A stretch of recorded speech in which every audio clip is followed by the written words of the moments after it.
আসসালামু আলাইকুম বন্ধুরা, welcome back to my channel yummy cooking corner. Yummy cooking কর্নারের আজকের আয়োজনে থাকছে কলার থোর বা কলার কাতরার রেসিপি। আর এই কলার কাতরায় আছে প্রচুর পরিমাণে আয়রন, যা আমাদের হেলথের জন্য অনেক বেশি উপকারী।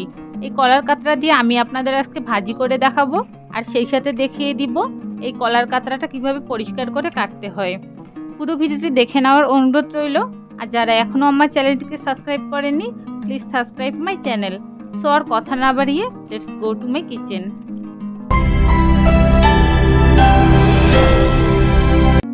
প্রথমেই আমি কলার কাতরার উপরের স্তরটাকে ছুরির সাহায্যে ছিলে নিয়েছি। কলা গাছের ভিতরের এই নরম অংশটাকে কলার থোর বা কলার কাতরা বলে। এক এক অঞ্চলে এই কলার কাতরাটা এক এক নামে পরিচিত, যেমন কলার থোর, মোচা, বগলি বা কলার কাতরা। তবে আমাদের আঞ্চলিক ভাষায় এটাকে কলার কাতরা বলে। আমি এটাকে কলার কাতরা নামে চিনি। আমি কিন্তু কলার কাতরাটাকে আগে কেটে হলুদ পানির মধ্যে ভিজিয়ে রেখেছি, আপনাদেরকে দেখিয়ে দেওয়ার জন্য এক টুকরো আমি এখানে রেখে দিয়েছি।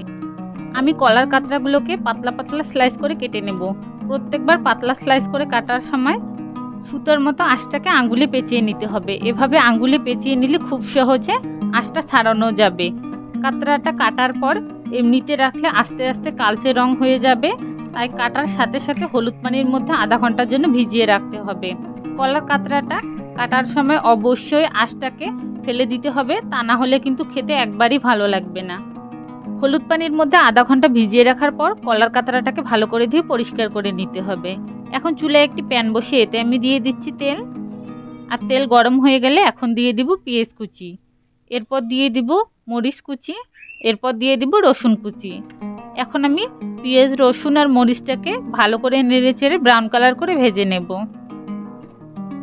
পেঁয়াজটা ব্রাউন কালার করে ভেজে নেওয়া হয়ে গেলে এখন আমি ধুয়ে পরিষ্কার করে রাখা কলার কাতরাটা এখানে অ্যাড করে দেব।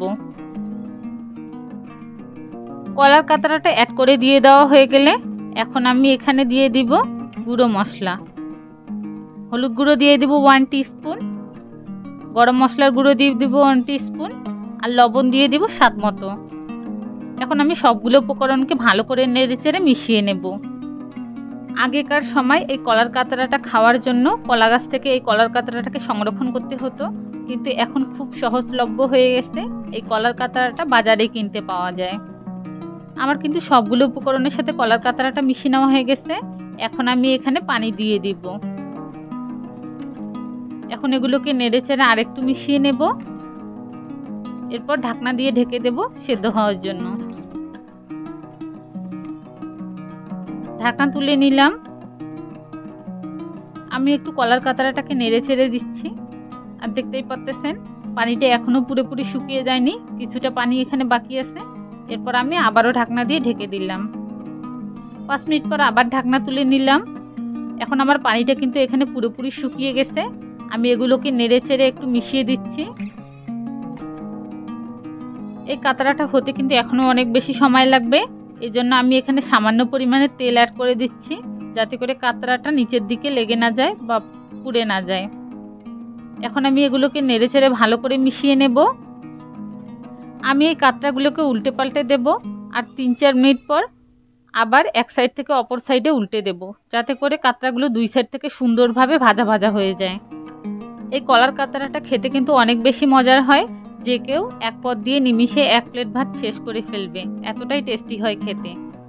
আমি কিন্তু এগুলোকে আবারও নেড়েচে উল্টে পাল্টে দিচ্ছি। আর আমার রান্না করা প্রায় ডান। এখন আমি এটিকে নামিয়ে সার্ভ করে নেব। সো গাইস, আশা করছি এই রেসিপিটি আপনাদের কাছে অনেক বেশি ভালো লাগবে। যদি আমার এই রেসিপিটি আপনাদের কাছে ভালো লাগে, অবশ্যই আপনার ফ্রেন্ডস আর ফ্যামিলির সাথে রেসিপিটাকে শেয়ার করবেন। আর এরকম মজাদার ভিডিও পেতে চাইলে অবশ্যই আমাকে কমেন্ট করে জানাবেন।